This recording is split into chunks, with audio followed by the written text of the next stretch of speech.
De nos jours, on porte tous une marinière, ou du moins on en voit tous les jours dans la rue. Mais sait-on d'où elle vient? Symbole iconique français et quelque peu cliché à l'international, la marinière nous vient bien de France et plus précisément de nos côtes bretonnes. Sa première apparition connue est vue sur des pêcheurs bretons sur une lithographie datant de 1810.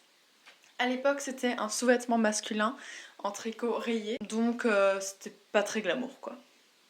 Le 27 mars 1158 marque une date historique pour la marinière car l'empereur Napoléon III déclare officiellement la marinière comme uniforme obligatoire de tous les marins français.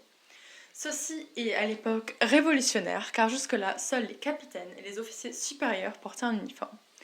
Cela élève donc les marins français à un rang supérieur en termes de respect et de responsabilité. Le choix de ce motif rayé est d'abord fonctionnel et permet même de sauver des vies, car on avait remarqué que quand un marin tombait à l'eau, il était beaucoup plus facilement repérable quand il portait une marinière, parce que le motif rayé attire le regard beaucoup plus à la mer qu'une couleur uniforme comme le bleu par exemple. D'ailleurs, chaque détail a été pensé minutieusement pour cette marinière, afin que les marins puissent naviguer et manœuvrer habilement. Il n'y a donc aucune couture à part sur les manches. Le col, c'est un col bateau avec des manches longues et un tricot serré afin de les garder bien au chaud. La longueur est pensée pour qu'elle soit exactement à la bonne longueur pour rentrer dans le pantalon de manière parfaite et propre. Et enfin, il n'y a pas de boutons pour qu'ils ne se les prennent pas dans les filets.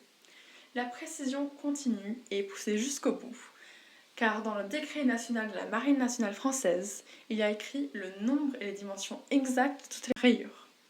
Il y a donc 21 lignes blanches de 20 mm et 20 lignes bleues de 10 mm.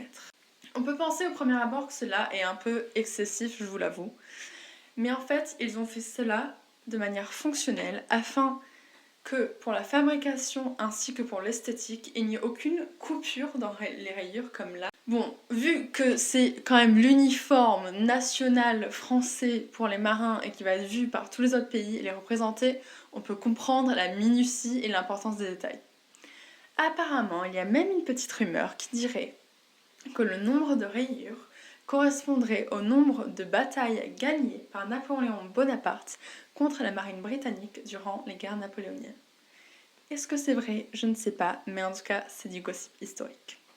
J'espère que connaître les origines de la marinière vous aura plu. Et j'ai également écrit une newsletter sur le sujet que je vous mettrai en lien dans la bio. N'hésitez pas à vous abonner. Merci beaucoup.